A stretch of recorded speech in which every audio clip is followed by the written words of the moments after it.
आदरणीय प्रधानमंत्री श्री नरेंद्र मोदी जी के मार्गदर्शन में देश की नई संसद में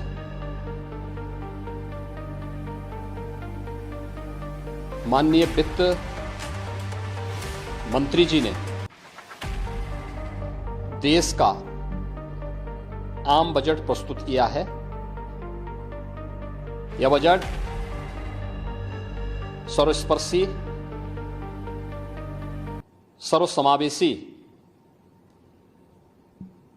विकासोन्मुख 140 करोड़ भारतवासियों की आशा, आकांक्षा और अमृत काल के संकल्पों को पूरा करने वाला सिद्ध होगा। आम बजट 2024-25 आत्मनिर्भर एवं विकसित भारत के निर्माण का एक आर्थिक दस्तावेज है। इस आम बजट में अंत्योदय की पावन भावना, विकास की असीम संभावना और नवोन्मेष की नवदृष्टि है। इस आम बजट में अन्नदाता किसानों की समृद्धि के लिए 1,52,000 करोड़ रुपए, कृषि और सहायक सेक्टर के लिए, महिला सशक्तिकरण के लिए 3 लाख करोड़ रुपए से अधिक का प्रावधान किया गया है।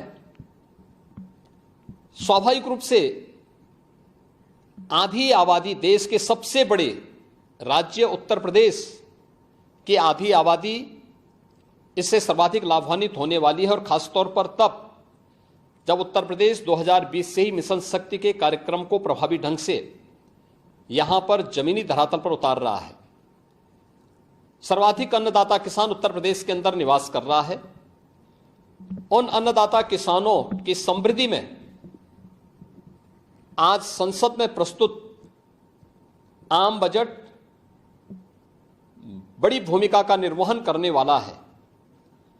युवाओं के लिए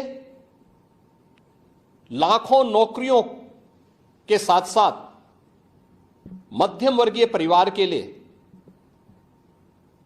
प्रत्यक्ष कर यानी इनकम टैक्स में जो नए टैक्स स्लैब की घोषणा हुई है, ये सभी अभिनंदनीय है, स्वागत योग्य है।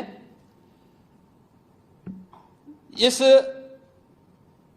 पूरे बजट को अगर मैं कह सकता हूं कि यह बजट भारत को $5 ट्रिलियन की इकोनॉमी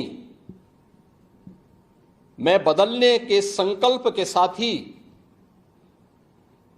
दुनिया के ग्रोथ इंजन के रूप में भारत की भूमिका को और विकसित भारत की संकल्पना को साकार करने का एक आर्थिक दस्तावेज के रूप में यह देश की संसद में प्रस्तुत किया गया है।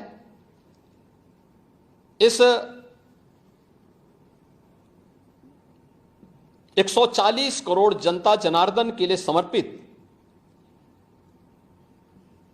उनकी आशा, उनकी आकांक्षा और अमृत काल के संकल्पों को पूरा करने वाले इस बजट के लिए मैं आदरणीय प्रधानमंत्री जी के प्रति आभार व्यक्त करता हूं। माननीय केंद्रीय वित्त मंत्री माननीय श्रीमती निर्मला सीतारमण जी को और उनकी पूरी टीम का मैं अभिनंदन करता हूं।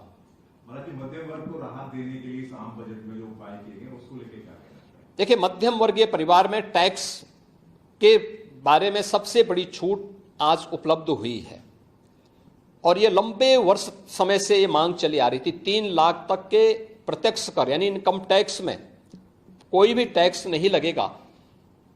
इसके साथ साथ अन्य जो स्लैब भी दिए गए हैं वे काफी राहत भरे हैं। अलग अलग सेक्टर के लिए जो प्रावधान किए गए हैं, गांव के लिए, गरीब के लिए, किसान के लिए, नौजवान के लिए, एमएसएमई सेक्टर के लिए, ये लाखों नौकरियों को क्रिएट इससे होगा। इंडस्ट्री के लिए जो प्रावधान किए गए हैं मुझे लगता है ये सभी स्वागत योग्य हैं और नौजवानों के लिए, समाज के हर तबके के लिए, महिला सशक्तिकरण के लिए, अन्नदाता किसानों के लिए, सभी तबके के लिए जो कुछ भी प्रावधान इसमें किया गया है, मैं कह सकता हूं कि यह राम राज्य की अवधारणा को साकार करने वाला एक सर्वस्पर्शी, सर्वसमावेशी और विकासोन्मुख बजट के रूप में यह मोदी 3 का यह पहला बजट जाना जाएगा।